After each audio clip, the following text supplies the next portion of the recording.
Good morning. I know that some of you have been to Thailand, but some of you have not yet. And perhaps you will find it interesting to hear about some observations from my experience of almost a year and a half of life in Thailand. Made a list, yes, for you. I consider myself to be Korean. This is the choice. This is the identity that I have consciously chosen. I've spent a lot of time in Korea and I am totally in love with the people and the country of South Korea. That could never leave. It is part of my soul, part of my core.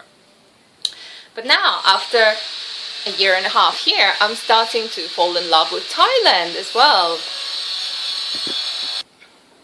But unlike in relationships, there is a lot of rooms for the love for different countries in your heart. You can love many at the same time. And the first observation is that Thai people do not want to leave Thailand. And comparing it to other Asian countries where most people would like to immigrate, let's say to Canada or America or Australia, New Zealand, or anywhere else, Germany, and think that the grass is greener on the other side, Thai people think that the grass is the greenest here. That the country is actually a wonderful place to be in, a wonderful country to live in. And that's admirable, right? The next one is that the life here is really relaxed.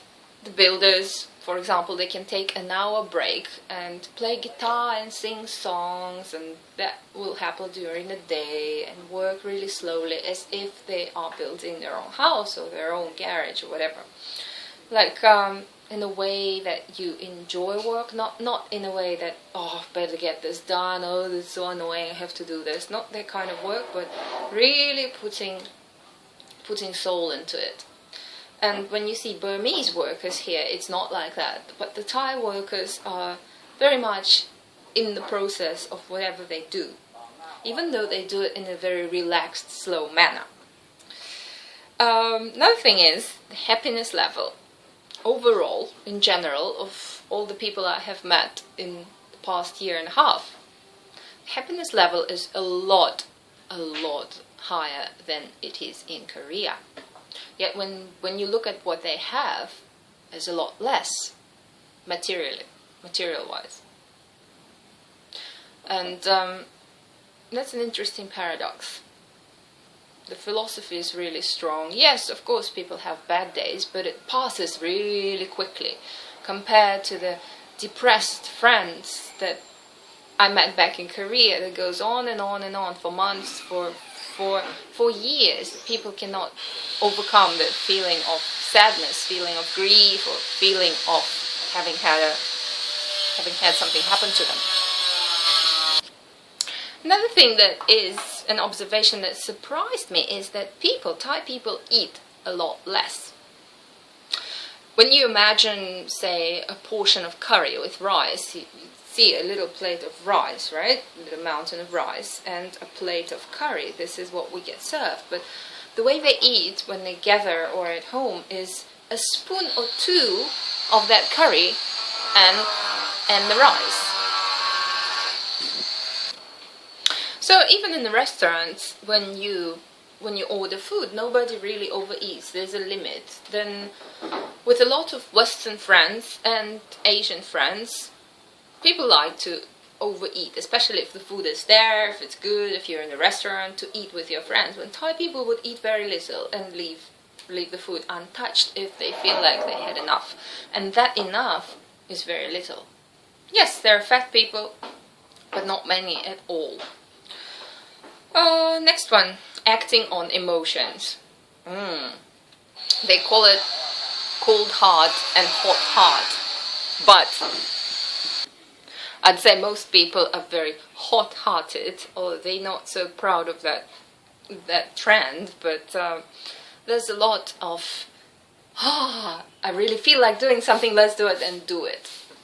So there's very little loyalty in relationships, and I'm talking not from personal experience, no, but from what I see around me and from what is going on outside, what I see, what I hear.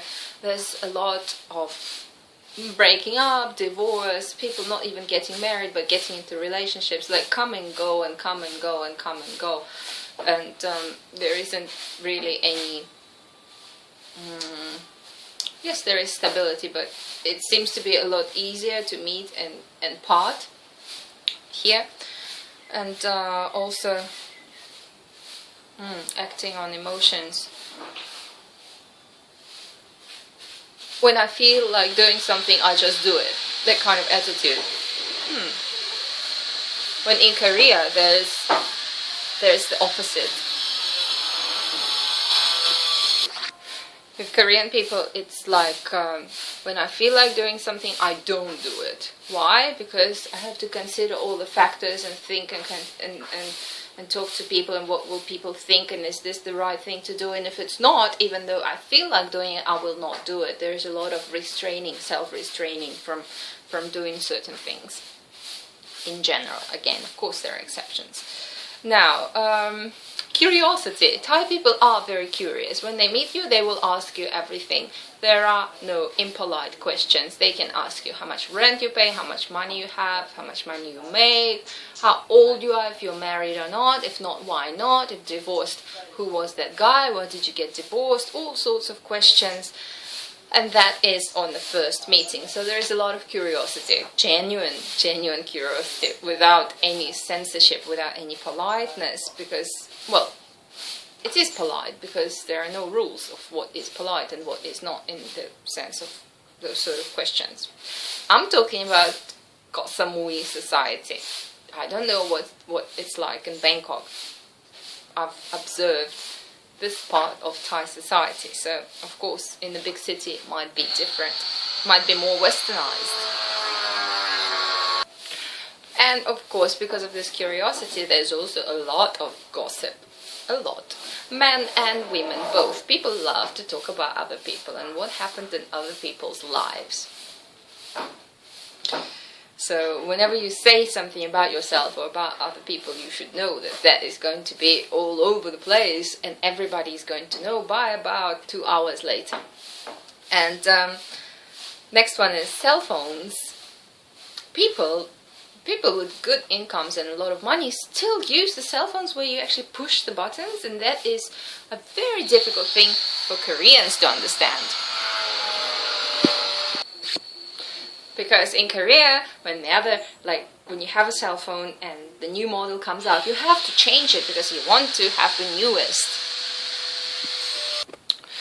Then the traditional life gets a lot of respect. Like, for example, I have a juicer, and if you put coconut meat, the hard coconut white meat, into the juicer, you can make coconut juice. Not to drink, but to cook curries with, like coconut milk. But the mother of the house, she still uses the old metal rusty scraper that was used like 100 years ago and 200 years ago. Still the same traditional method, which takes a lot of effort and a lot of time. And I said to her, why don't we try out the new technology? It's going to take 2 minutes to do everything instead of taking 2 hours to do everything, and you don't have to sit there doing that. And to me that is very much logical. To her it was not logical, because people prefer to do things in traditional ways. And that is nice. That is nice. I don't know why I like it, but it's preserving the old ways. There's something very romantic about it. And you see that a lot in everything, in the way people do things. There's a lot of tradition. And Thai people are not very competitive. This is probably why they're not so good at sports. And there is just, so if he does something better, that's good. I'm happy for him. This sort of attitude is very foreign to a Korean. There's a lot of competitiveness and trying to get ahead of others in Korea, and jealousy, envy, and so on. And trying to be better, trying to excel. And what I mentioned yesterday about open sexuality, you can talk about sexuality, gay people are accepted, lesbians are accepted, ladyboys are accepted. Yes, you can give them jobs, you can talk to them, you don't need to think that they're freaks. There's a lot of open-mindedness and understanding to people who are different, for people who are different. So people do not hide and shy away. They think that, yes, I am in the minority, but I am normal. And early marriage, yes, you see girls, very young girls with kids who are as tall as they are. And you think like, when did you have this kid? And yes, things happen early. By the age 40, you can have grandkids. And that is not a rare thing. Because everything is done on emotions, everything is done on impulse and the feeling of, oh, I really feel like doing it, I really love her, I feel like having her son or daughter, who will be beautiful, I'm sure, let's do it, okay, done. And it's nice in a way because people are still young and they have grown up children, so they can enjoy life. An interesting tendency to avoid conflict. When there is a conflict, Thai people do not like to face it, do not like to jump into the argument and tell the other person that they're wrong and so on. It's just avoided, kind of like a river flowing in the other direction, in a very soft, subtle way, that there is no direct conflict. And later, yeah, it might be resolved somehow, but not in a head-on collision way. Funny thing with the weather reports on the radio, let's say, they never talk about temperatures. You know what we used to in Western society or in, let's say, Korea or New Zealand, that people, the weather report girl will tell you what the temperatures are going to be, but here they never talk about the temperatures. Instead, they will tell you how high the wave that will be, and when the sun rises, when the sun sets, what time is the lowest tide and the highest tide, and so on. All these things, details about the sea, because there is a lot of people fishing, right? But temperatures will never be mentioned, even in the longest weather report. Rain, yes, but not the temperature. So it's something that doesn't really exist in the daily conversation. You can't say it was mid-30s. It's like, what? One thing that I particularly love, and I think every Westerner who have traveled to Thailand really love, is the toilet. Yes, in the toilet you don't use toilet paper, you use a little shower, which is right next to the toilet. You wash yourself and then you dry yourself with a little towel that you carry around in your bag. A small little, like a pencil case. You have that towel with you all the time, so even when you go to public toilets, you can still use that towel to wipe yourself after the washing, which is very, very hygienic. It's like taking a shower every time after you go for a poo. Nice, right? And you don't waste paper, and the toilets do not get blocked. Had to tell you this, just in case. If you do travel to Thailand, you will find it out, so carry a towel with you. Amazingly strong families. Families are extensive families. Families with aunts, uncles, and everybody helps everybody. If one person has a lot of money, he is in the position to help everybody. His nieces, nephews, sending them to university, sending them money, sending them toys, and whatever else. They all take care of their families. And that is like a must-do. Take very good care of their parents, and you wouldn't send your parents to an elderly home or anything like that. And parents do not need to save up for their retirement because they have children. Children is like your investment, children and relatives. So families are very much close together. And sleeping in one room is nice. And I've told you about this, that, Western society, Not so much Korea, and it's not a Western society in Korea anyway. It's also normal for families to sleep in one room. But in New Zealand, well, the child would have his own bedroom and parents' bedroom, and if guests come, they would sleep somewhere else or in another bedroom if there is one. But here, it's okay to sleep with your parents, and even if you're grown up, like my friend who is older than me would go home and sleep with his parents in the same room. That is not because the house is too small, and not because there aren't any beds or blankets, but because that is tradition, being close together, and that is family. This is nice to sleep together. So this is the end of the list, and we got through the list with a few stops, following the builder's schedule of drilling. So actually drilling, it's cutting what they use for the roof. They're building like a shed. Well, it's a very, very well structured shed. I think it might be a garage for the car. Oh yeah, another thing, that not every house has 4 walls. Because of the warm climate and the longer roof, when it actually rains, it doesn't get into the house. You don't need the wall in certain areas. And there are quite a few houses with just 2 walls, the back wall and the side wall, or 3 walls, and no wall at the front.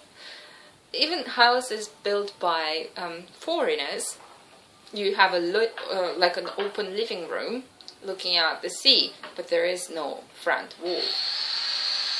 Strange? Maybe.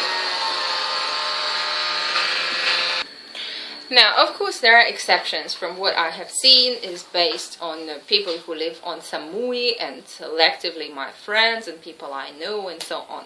Yes, there are people who do not sleep together with their parents and think that that is weird. And yes, there are people who use toilet paper, but I'm talking about the majority. And I hope you enjoyed this, and maybe